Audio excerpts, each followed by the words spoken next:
Hello guys, তো চলে আসলাম shooting করতে সূর্যমুখী ফুল বাগানে। তো বলে রাখা ভালো, সূর্যমুখী ফুল কিন্তু আমাদের গ্রামেই, এই সূর্যমুখী ফুলের চাষ হয়েছে আমাদের গ্রামে। যে হিলাল, এই যে দারুণ সূর্যমুখী ফুল ফুটেছে, কি সুন্দর দেখা যাচ্ছে দেখেন। এই সূর্যমুখী ফুলের সুবাস নিতে হিলাল ব্যস্ত। তারপর আছে মাসুদ সাথে, দেখেন এখানে এখানে কচু বাগান আছে। তারপরে এই যে মাইক্রোফোন বের করতেছে হিলাল। এই শুটিং শেষে আমরা এখন চলে যাচ্ছি।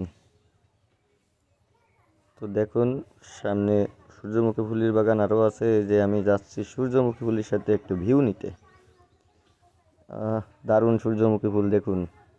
আর এই সূর্যমুখী ফুলের বাগান দেখতে হলে চলে আসুন আমাদের মাগুরা গ্রামে। অসাধারণ পরিবেশ।